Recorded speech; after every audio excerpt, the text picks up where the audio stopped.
Hello everyone. Today, let's learn how to compute or calculate Pearson correlation coefficient using Excel. But before of that, let's first define what it is when we say Pearson's correlation coefficients and when to use it.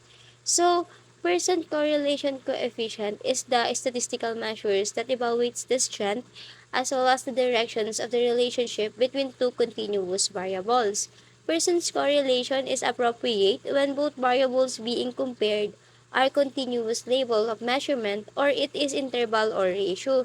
It is considered the most effective methods for assessing association due to its reliance on covariance. This coefficient not only reveals yung magnitudes of the correlations but also its direction. So, to measure the strength and direction of the relationship between two variables is -1 to +1.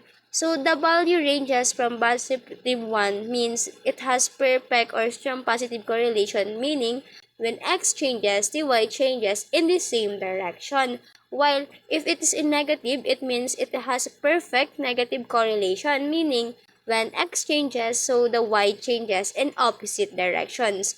While for 0, which indicate no correlation, it means that there is no relationship between two variables. So, when to use Pearson's R? It is a good choice when both variables are quantitative. The variables are normally distributed. Also, the data have no outliers. Then lastly, the relationship of variables must be linear. So, to understand it clearly, let's run an example. So, for this statistical tool, so we have here research sample entitled Examining the Relationship Between Study Habits and the Academic Performance of Private School Students. So the research question lies with it is that is there a significant correlation between different study habits and academic performance among private school students? So proceed to Excel. We have here study hour of the students per week and their grade point average. The first thing you're going to do is to get the coefficient R of our variable. So to do that, in this cell, type equal, then Pearson function.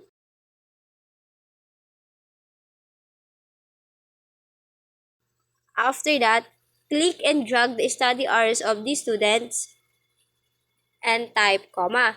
Also, click and drag the second data set and then press enter. Since the value of our data set is 0.78, which indicate a strong positive correlation between these two values, the next step is to find the n or the number of our participants. So we have 12. So here just type 12. So next is to calculate the t-statistic in order to calculate the p-value. So to get the statistic in this cell, just type equal, then our coefficient multiplied by open bracket square root, then our n minus 2,